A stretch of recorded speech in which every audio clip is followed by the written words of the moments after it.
Hello, in this video we're going to be going over the finishing process for this guitar, which is my new guitar that I've been working on and off for about 2 years, and I was recently sent some products from Nitorlack, so we're going to be trying out some new products for this one. In this video we're going to go from bare wood, we're going to grain fill the ebony top and the Swampash, and then we're going to be spraying some Nitorlack base coat, and then we're going to be spraying their modern nitrocellulose lacquer. We're going to be doing some level sanding, and then we're going to buff out the final finish as well. So we're going to go from bare wood all the way up to ready for assembly. And if you find this content useful, then please press the like button. That is the best way to support the channel. Thank you very much. So the woods for this one, which are obviously going to affect the finish we do, we've got ebony carved top here, ebony fretboard, ebony headstock, and then on the back we've got a nice one-piece Swampash body and a flamed maple neck. So black on the front, blonde on the back. I haven't glued the neck in yet because I don't know if that grain filler, when I spray it, whether it's going to remain completely clear. I know some grain fillers, particularly aqua coat, if you get grain filler stuck in there and you can't get it out, then it tends to go a bit sort of milky white. So I thought I would grain fill this like this first, and then do the glue up, drill my bridge, and then start spraying. I think I'm going to spray some sealer on this first, because that usually makes grain filling a bit easier. It just, if you spray sealer first, it stops the grain filler soaking down all that far, and it usually means you don't need to apply as many coats of grain filler, which is, it's not a fun job, to be honest, grain filling. So I thought it might be fun to do some heraldic themed inlays for this one. You've got a lion at the 12th fret and some kind of fleur-de-lis inspired inlays, and then a kind of coat of arms type thing on the headstock there. And there's lots of little circles in pencil here, which means I've forgotten to sand bit, so I need to do that. So I've just got my usual cellulose sanding sealer in a rattle can, and I'm going to spray a bit of that on the top and the sides, and then when that's all dried I'll just flip it over and seal the back as well.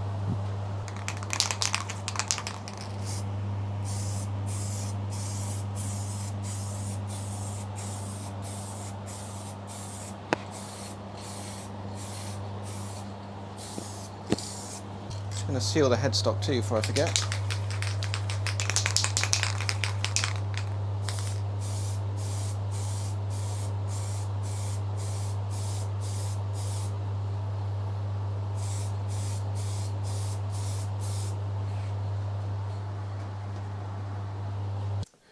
This is Nitorlack grain filler.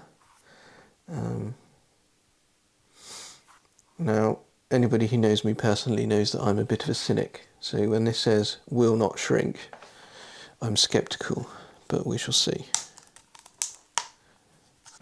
So I've got some gloves, because it'll probably make a mess, a couple of bits of burlap, or a potato sack, or medieval peasant garb, which is probably appropriate for the inlays, and black grain filler. Here we go.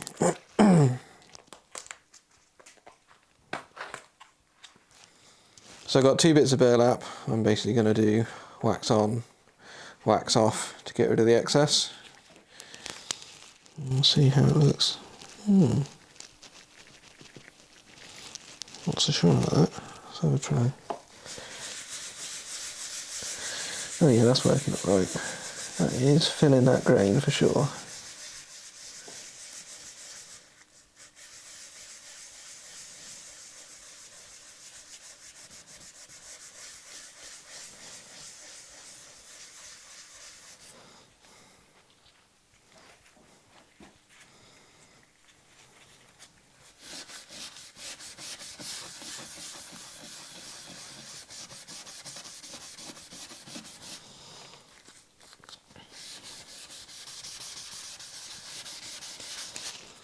Seems to be doing a okay job of getting the excess off. So I shall just carry on like this until it's all filled.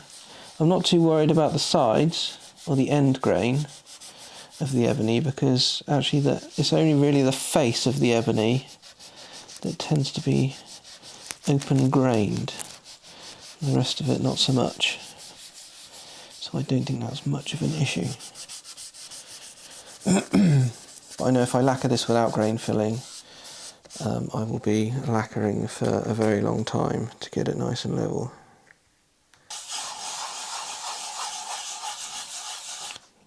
See how thin this is? The ebony is so heavy, insanely heavy, that I had to do a hell of a lot of chambering. This is the lightest piece of Swampash I've ever seen. It was like £1.5 pounds or something. And I had to massively chamber even the underside of the ebony. That's why I made it a semi-hollow with an F-hole. So I carved the ebony top prior to gluing the top to the body, and carved a lot of the underside of the ebony to remove as much material as I possibly could to make this guitar a reasonable weight, because I don't like heavy guitars. I want a nice ebony guitar, but not one that I can't lift.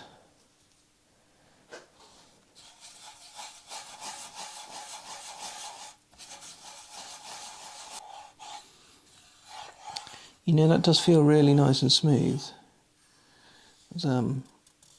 Swampash, you can really feel the open grain, but this does feel dead smooth now, so it does seem like a good filler, provided it doesn't shrink, which guaranteed will not shrink is what it says.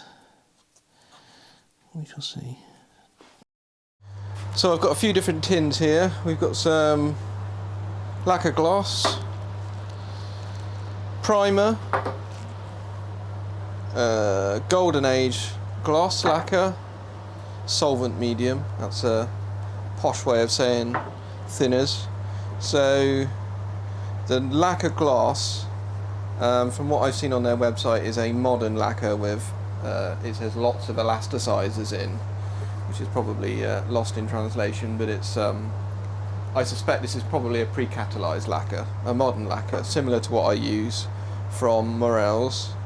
The primer, now I'm thinking, so I asked for some clear primer, so as long as this is clear primer, I'm going to spray some primer on this guitar first, and that's because the grain filler was a bit of an unknown situation, and if I need to sand any of it off to hide any grain filler residue that might still be in there that I've missed, the primer will be a lot easier to sand. The golden age, that is effectively for relicking it. It will check much more easily. According to the website, this has no plasticizers in it. I'm sure it has some, but it should check more easily. So I'm going to save that for a couple of relic finishes that I've got coming up. And we're going to go with the primer first, and then we'll spray some lacquer gloss on top.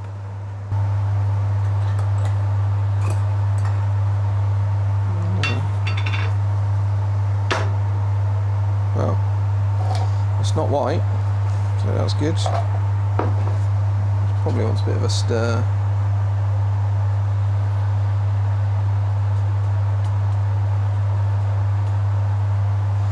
Now I think I'm going to spray 3 coats of this stuff today. It should be more than enough, but I don't need much. It's quite thick, so I think I'm going to have to thin it quite a bit. Obviously we are in very unknown territory here, so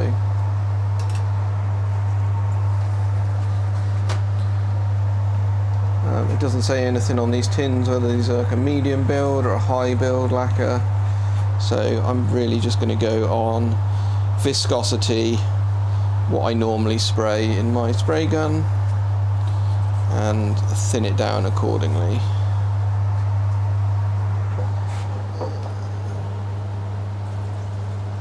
Let's go that much to start with.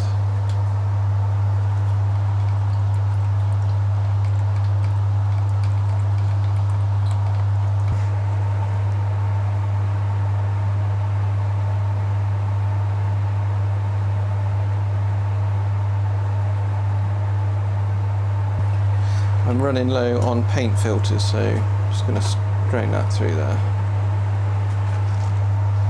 That way that filter will be cleanish and I can use it again in a bit.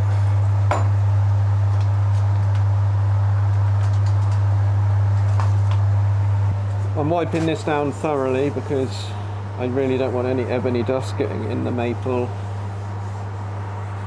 which it probably will anyway.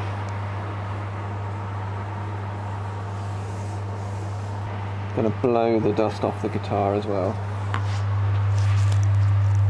with the compressor.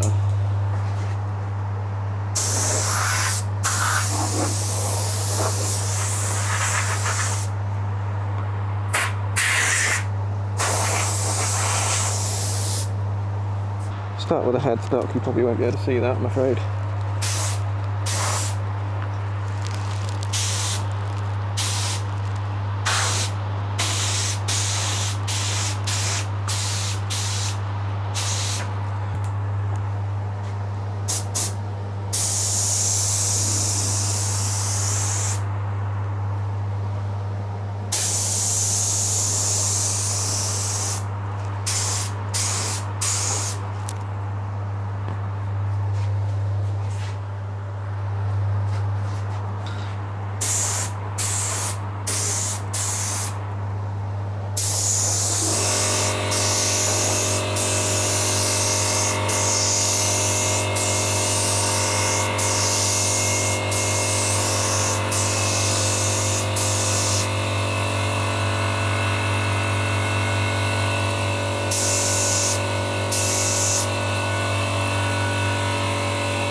So I think I'll give that 15 minutes to dry and then I will carry out an inspection, make sure I've got rid of all that grain filler before I proceed.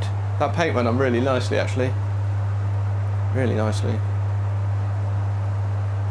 So it's had about 20 minutes and this is looking really good actually. I've got a few scratches up here, I think they're like 220 grit scratches, so I'm going to get those out.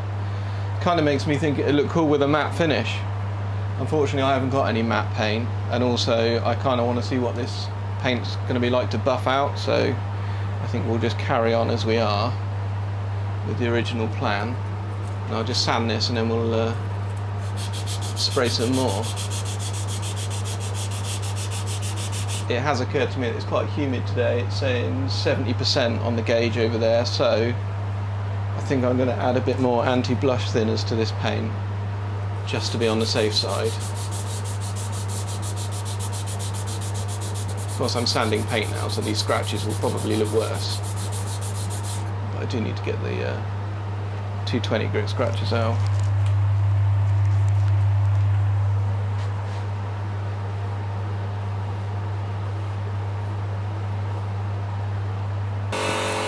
Do the headstock first.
So this has had 3 coats of primer yesterday, and I'm very happy with it, really happy with it.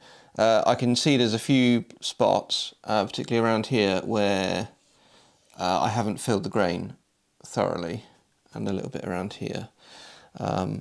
So I think I'm going to do another grain fill on the ebony, and also there's a couple of spots on the back where they show up a bit more. The nice thing is, now there's primer on, they do show up a lot more. So there's some just there and just here. So I'm going to refill those. I mean, to be honest, I probably could just keep spraying, just spray over it and level it off, but I'll have much less work to do with leveling if I just come and fill these again now quickly, and then it can dry overnight, and then I can spray some more again tomorrow. So this is all looking pretty good at the moment. I've sanded back that second lot of grain filler I applied, and I'd sanded through in a couple of places through the primer, so I just came back and did a couple of more coats of primer on there. But it's all looking nice and level now and ready for some clear coat, so I'll mix up some clear and we'll get some of that on today.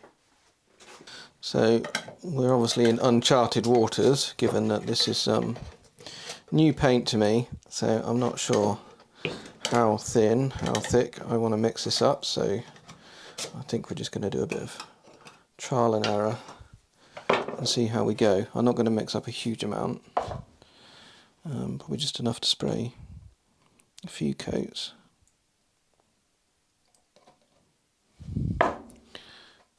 It's quite a thick paint, so I think I'm going to thin that down quite a bit. Where's that lid?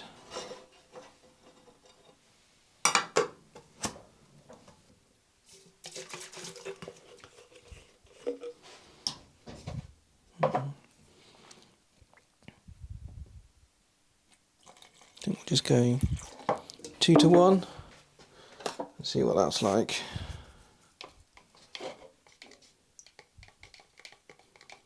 This might still be a little bit on the thick side, but I think I'm going to add a bit of this anti-bloom thinners just to help with the flashing off time with the humidity.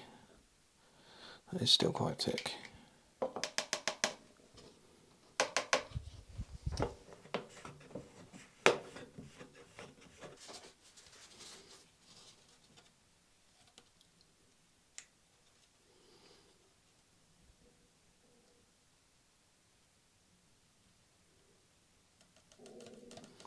Do you know, I think that's still a bit too thick, so I'm just going to put a drop more of this in there.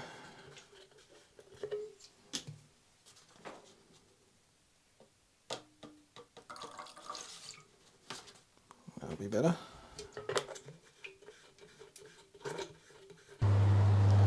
I'm afraid the sun is shining through the grill on the extractor, so that may very well affect how this is going to come out on camera, but I think you'll get the gist of it. It's getting to that time of year where the sun is quite low in the sky.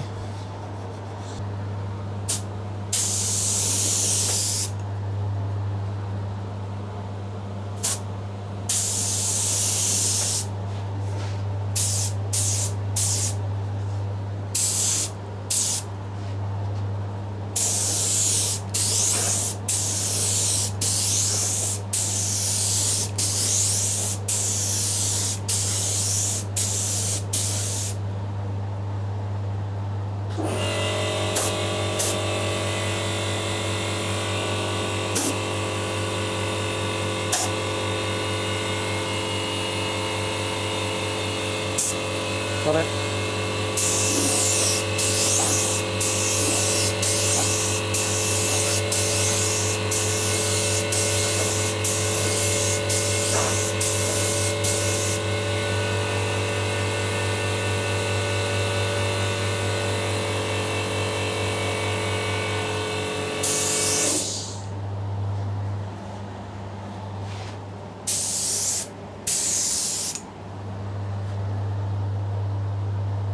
Cool, that's gone on really nicely.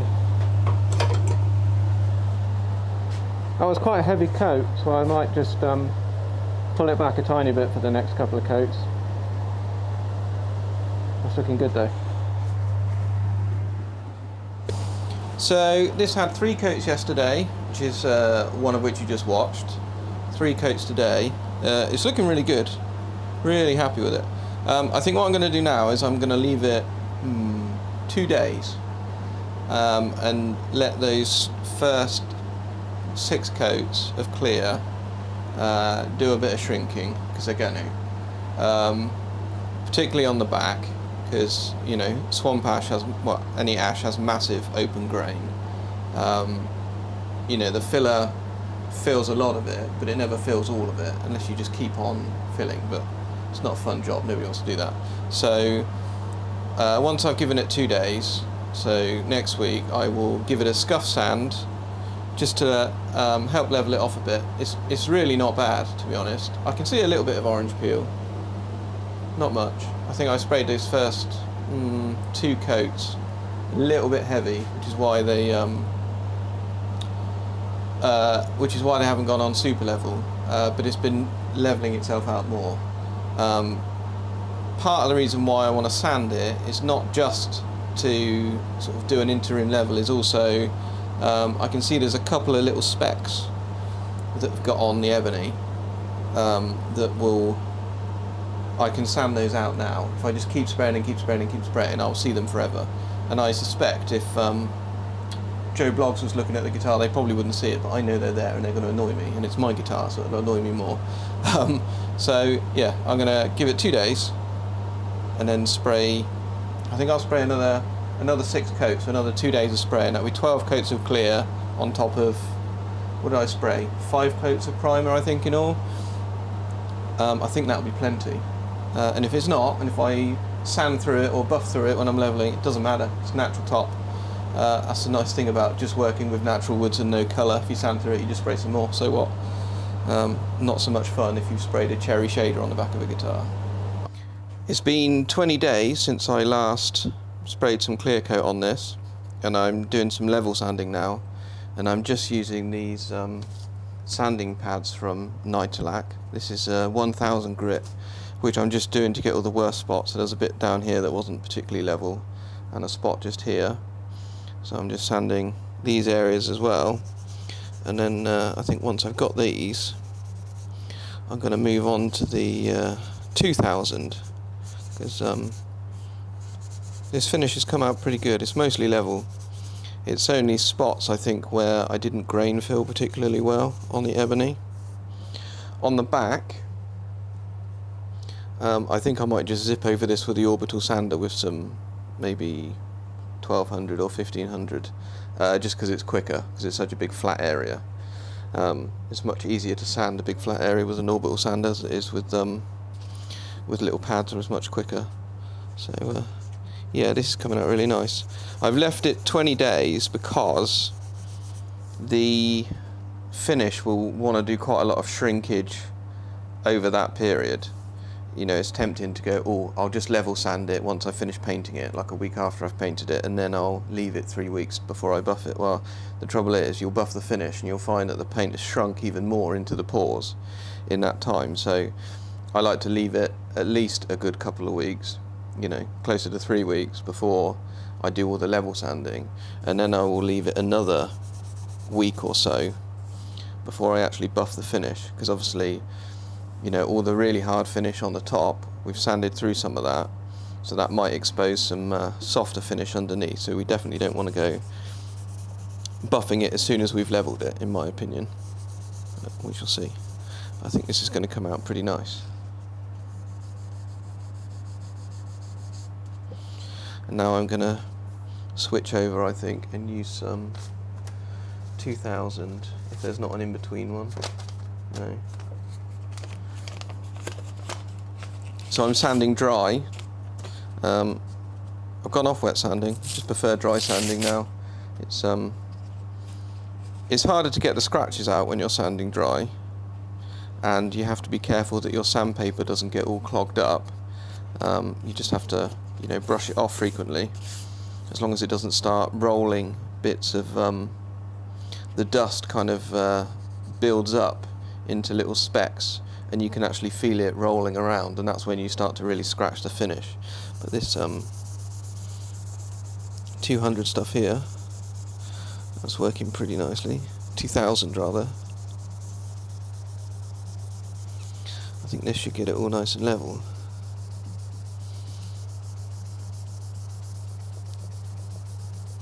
See, I can see some low spots appearing now around here. If you're wet sanding, you have to dry it all off before you can see those spots, and even then it's harder to see because the top is still damp. But if you've got dry sandpaper, you can see everything. I think what I might do is switch to 1000 in this area just to get rid of those bits, or any spots where I find it's particularly low. I could do with a tack cloth really to wipe this dust off. This bit of cotton rag will probably do. There we go.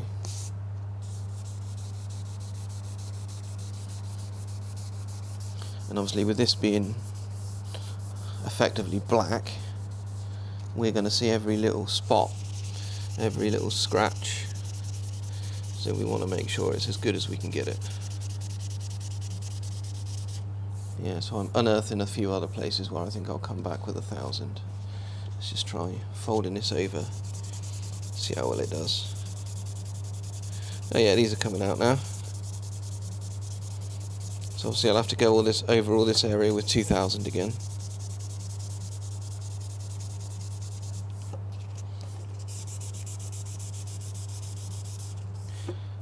Sanding perpendicular to the grain isn't ideal, but sometimes it's just easier to get all the stuff out. There we go, perfect. And we'll go over it with some 2000. I'm trying to remember to wipe all the dust away, because otherwise you're sanding over it with 2000 and all you're doing is moving 1000 grit dust around, so we don't want to do that.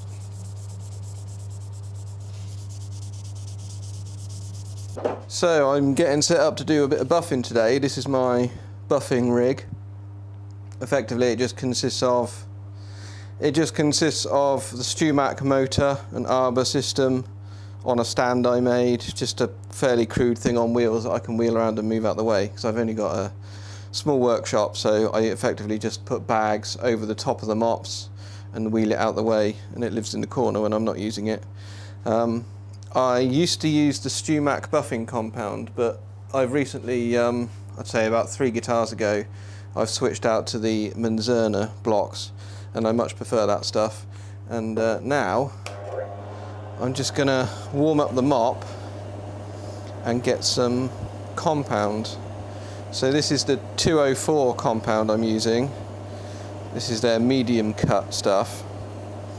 And generally what I'll do is I'll level sand and sand the paint up until about 2000 grit. I used to go higher, but there's not a lot of point really. You're better off doing more work at 1000 to 1200 etc. Than going up to like 5000, some people do.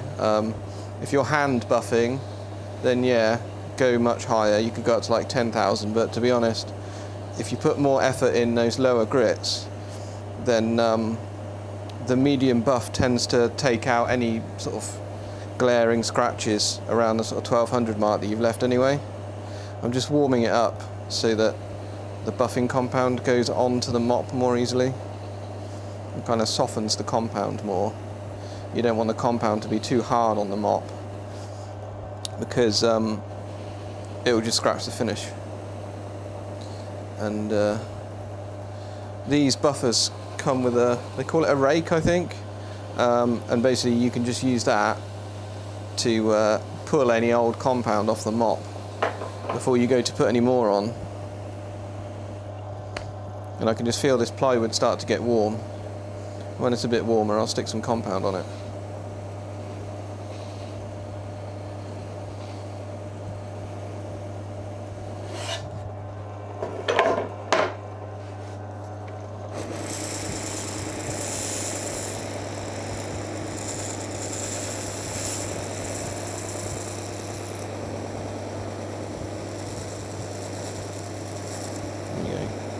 It also takes a minute for the block of compound itself to actually warm up enough to soften, so that it'll actually go onto the mop.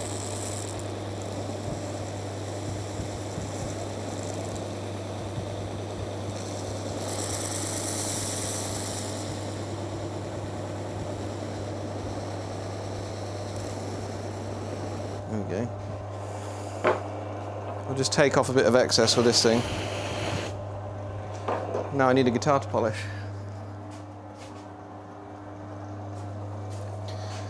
This has had about, just coming up 4 weeks, which should be enough for the lacquer.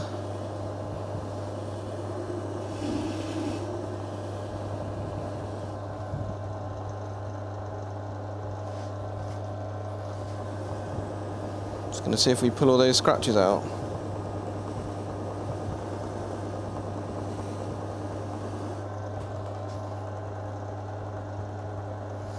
Best thing I find, if you see a scratch going along the grain, just buff perpendicular, and if the scratch disappears, you know you're buffing with the right sort of cutting grit for the scratches that you see.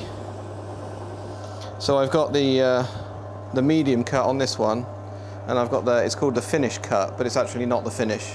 The super finish is the next one on here. And when I move over to this one, when I'm buffing, if I find a scratch that this isn't getting out, then I can just zip back to this one quickly and give it another go.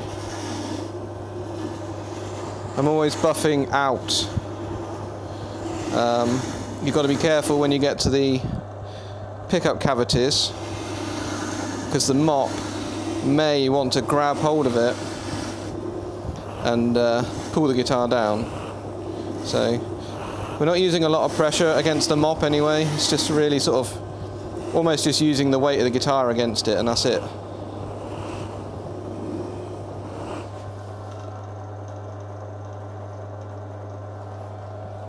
There you go, so I can see all the medium cut scratches going down this way, so I'm just going to come this way now, and I should see them all disappear and be replaced with scratches going along the grain now.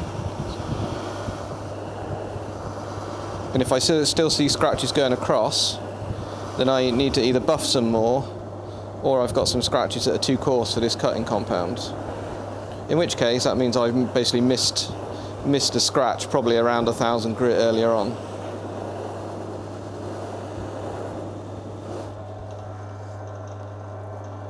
So this job is kind of as much looking as it is actually buffing. Not that I consider myself to be an expert in buffing, it's just stuff you pick up along the way, really.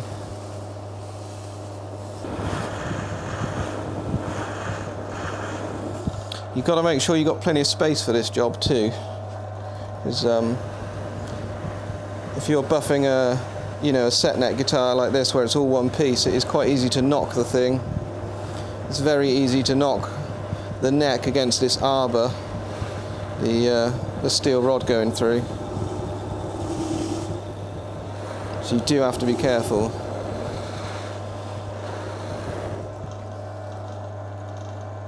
There you go.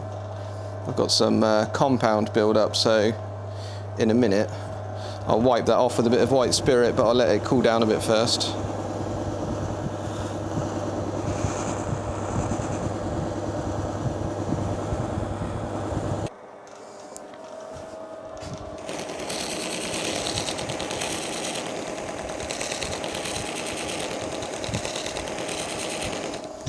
Over on the other side, this is the finish GW16 Menzerner, or number 4 out of 5. So this is like the middle one.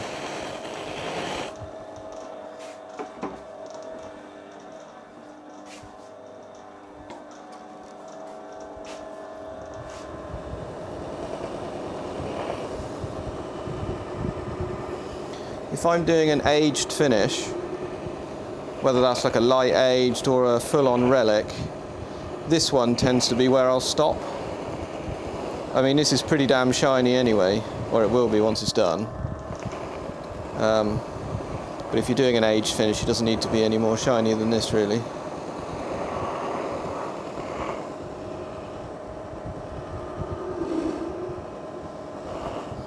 I don't know whether you can hear it on camera, but it sounds much smoother just because it's a more gentle cutting compound. There you go, so it's starting to look really good now.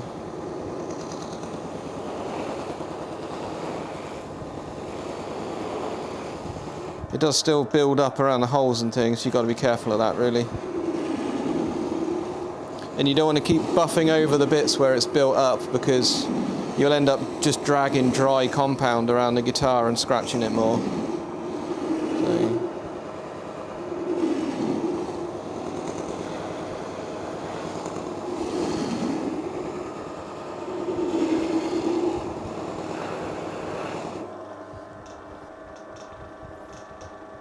There we go. I thought I'd missed a couple of bigger scratches here, because there was some going the opposite way to where I was buffing, but actually just with a bit of extra attention they seem to have gone out and all the scratches are uniformly going that way, so that's what I want. That means we can move up to the next grit now, I think, and we should be okay. Just got these little bits in here that are a bit tight to get to. There's never really any nice way to get into those bits with a buffer.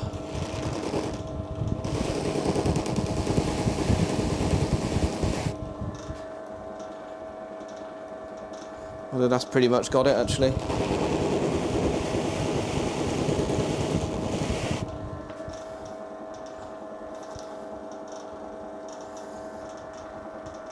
Cool. Need to wipe down these spots again. But I shall leave it a little while, I think, and look at it with fresh eyes before I go with the super duper fine. I'll also need to clean out all the area around the F-hole from buffing compound, because you see it's all built up inside there. And yeah, it doesn't look very nice.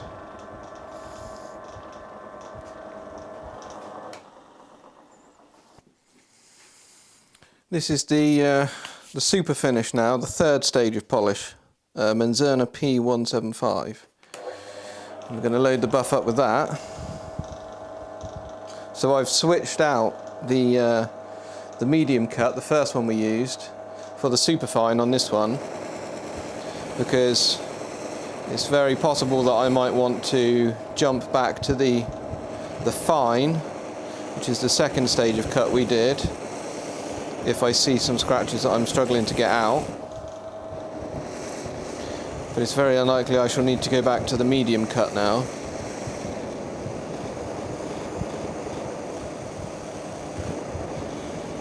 This stuff is way softer.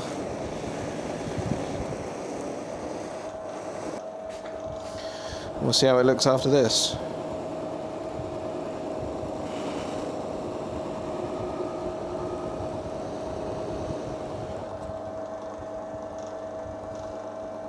Oh yeah, it's beautiful. The trick with this one I find is not too much pressure. I mean, we're not using a lot of pressure anyway, but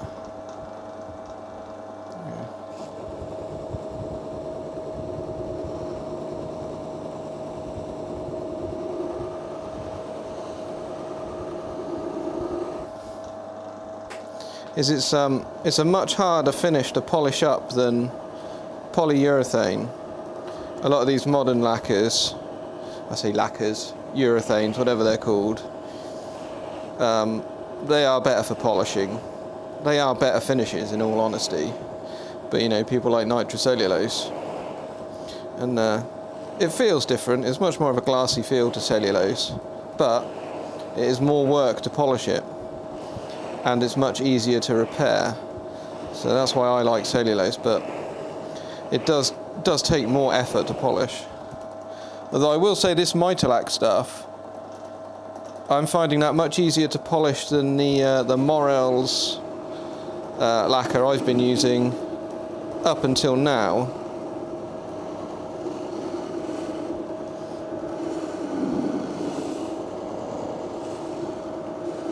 But then that might also be that I've given this a good 4 weeks to cure, whereas the Morel stuff, they say cures much faster, so I normally only give that about 2 weeks. So that could have something to do with it.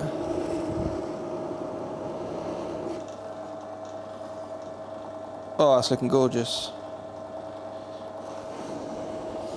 I'm sure I'll scratch it while I'm soldering everything up though, don't worry. It's usually how it goes. I could do with a workshop that's about twice the size of what I have now. one with a separate room for polish, assembly, maintenance, all that kind of thing from the workshop. One day. A few more orders.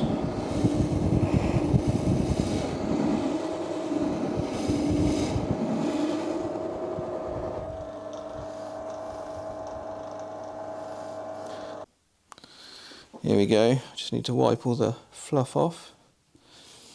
And I've wiped the bits of buffing compound that got stuck on.